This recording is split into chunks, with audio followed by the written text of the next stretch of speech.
سلام، امیدوارم حال دلتون عالی باشه. پیشاپیش روزتون مبارک. بانوان آگاه، بانوان ارزشمند، امیدوارم که هر لحظتون رو با عشق به خودتون سپری کنین و هر لحظتون رو در آغوش خداوند باشین. چند تا نکته میخوام خدمتتون عرض کنم در مورد زن بودن، در مورد اینکه چقدر مقام والایی داریم ما و اینو میخوام تقدیم کنم به تک تک کسانی که این ویدیو رو میبینن و میخوام بهتون بگم که قدر خودتون رو بدونید، قدر وجود ارزشمندتون رو بدونید، با عشق به خودتون نگاه کنین، با عشق با خودتون رفتار کنین، گفتگوی درونیتون رو با خودتون درست کنین، قشنگ با خودتون حرف بزنین. تنها چیزی که مهمه، تنها کسی که تو این دنیا مهمه خودتونین. من خیلی مراجعین دارم که تو رابطه مشکل دارن، میگن پارتنرم یا همسرم بهم اهمیت نمیده، توجه نمیکنه. ببینین، من سالهاست که دارم روی این آگاهی و عزت نفس و اعتماد به نفس و خود دوستی و عشق دادن به خود دارم کار میکنم. سالهاست من اینکه کیم و چی کار کنم که به پذیرش خودم برسم و یه چیزی در درونم همیشه میگفت خیلی ارزشمندی و دوست داشتم این ارزشمندی رو حسشو خودم داشته باشم درون خودم با خودم، چون که زبان ما با خداوند در این جهان، زبان ما با کائنات احساس ماست. مهم نیست تو کی هستی، مهم نیست که چقدر مدرک تحصیلی داری، چه جایگاهی داری، کجای دنیا داری زندگی میکنی. مهم اینه که چه حسی به خودت داری. آیا واقعا وقتی جلوی آینه چش تو چش میشی با خودت حست خوب میشه، دلت باز میشه، عشق میکنی از خودت، یا نه وقتی میبینیش فقط داری از خودت ایراد میگیری، از صورتت، از بدنت، از اندامت؟ کدومشه؟ اگر دومیشه روش کار کن. ما کسی در بیرون رو نداریم که به ما عشق بده، همه آینه ما. توی کلاس خودشناسیمون که سه شنبه ها برگزار میشه با عزیزانی که شرکت کردن خیلی در مورد این صحبت میکنیم، خیلی این موضوع رو باز میکنیم، خیلی این موضوع رو ریشه‌ای با هم در موردش صحبت میکنیم و خدا رو شکر خیلی خوب پیش رفتیم. میخوام چند مورد رو سربسته الان خدمتون بگم، انشالله که اینو بگیرین از من به عنوان هدیه، برین کاربردی کنین، برین استفادهش کنین و از وجود ارزشمندتون لذت ببرین. ببینین، رابطه چیزی جز ما نیست. اینو نگاه کنین، این نیمه من با این نیمه من هیچ تفاوتی نداره. تو الان اگه تو هر رابطه‌ای هستی، اون رابطه دقیقاً انعکاس توه. انکارش نکن. گذاشتیش تو سایه، یه بخشی از وجودتو گذاشتی تو سایه و طرف مقابلت داره به تو نشون میده و تو میگی نه، انگشت اشارت رو طرفه و داری هی اونو محکوم میکنی، اونو مقصر میدونی، در صورتی که زن جذاب، زن دوست داشتنی کسیه که مسئولیت احساساتش، مسئولیت درونیات خودش رو پذیرفته و رو خودش کار میکنه، برای خودش وقت میذاره، در روز بیشترین تایمو برای آگاهی خودش، برای عشق دادن به خودش، برای لذت بردن، برای درآمد، برای خودشه.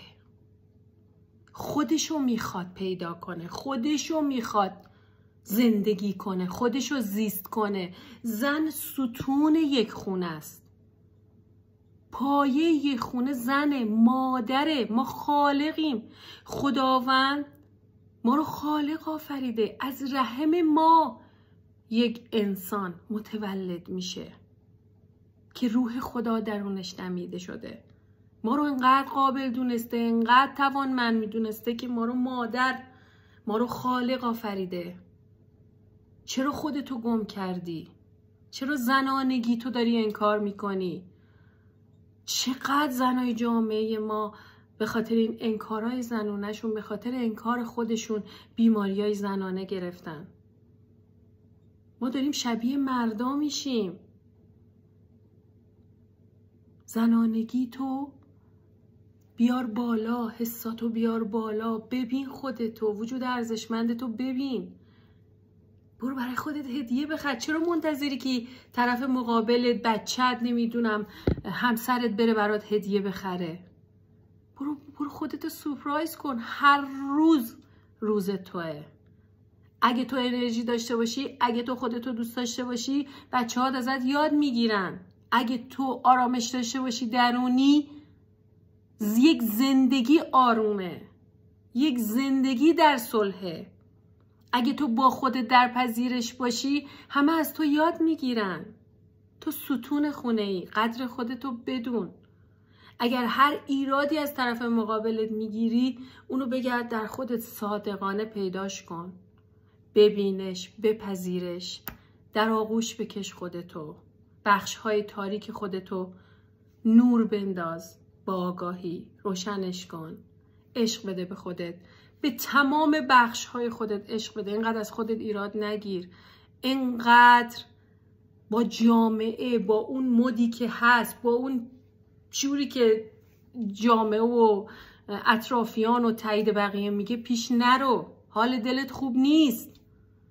به خدا من چیدمان خونم، زندگیم، همه چی اون چیزی که خودم دوست دارم. اینقدر برای مردم زندگی کردیم، چی شد؟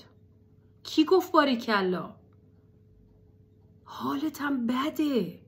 من میدونم وقتی قلبتو زیست نکنی، وقتی خودتو، احساسای درونیت، اون چیزایی که قلبت داره میگه، اون رنگی که خودت درونت داره میگه نمیری بخری، مد جامعه رو میری بخری، تو خودت لذت نمیبری. حالت خوب نیست. من مطمئنم حالت خوب نیست.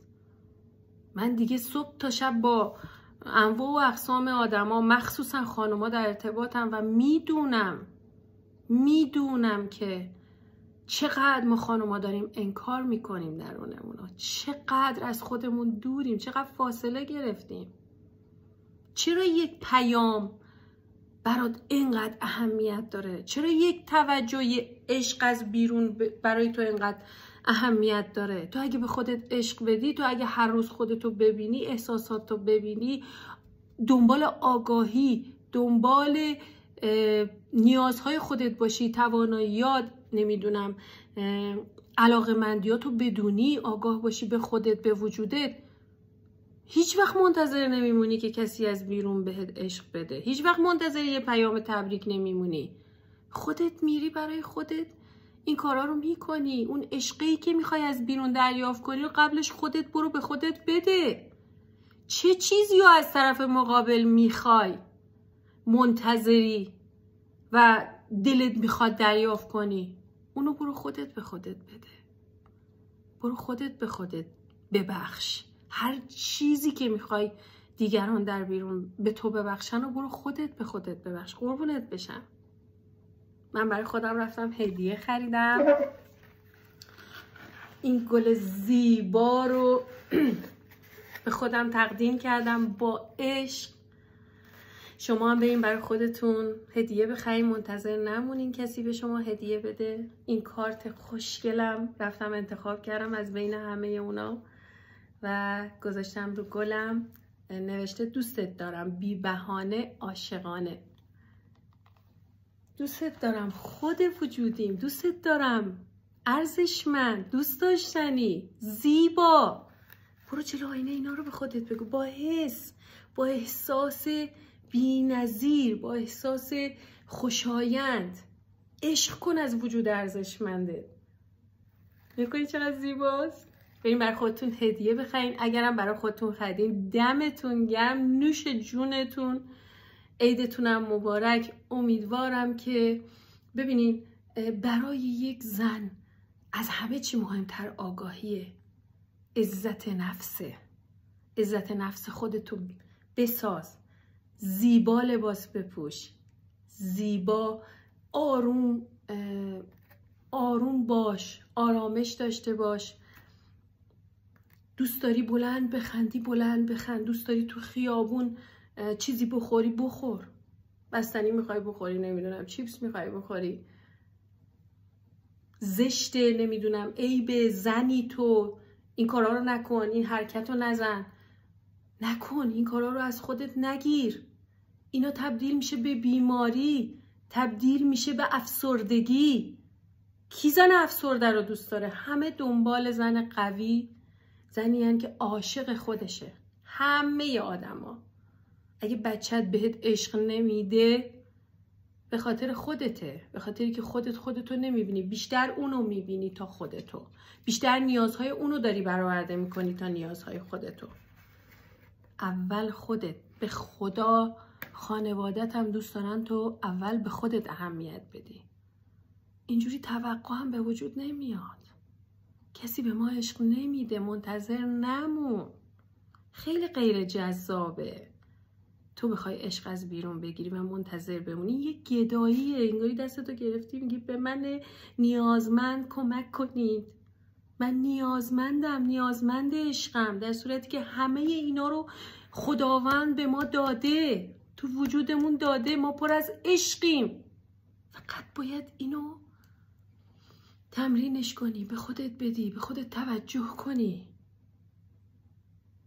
امیدوارم که هر لحظتون رو با عشق دادن به خودتون سپری کنین و بریم برای خودتون هدیه بخرین و بهتونم خیلی خوش بگذره.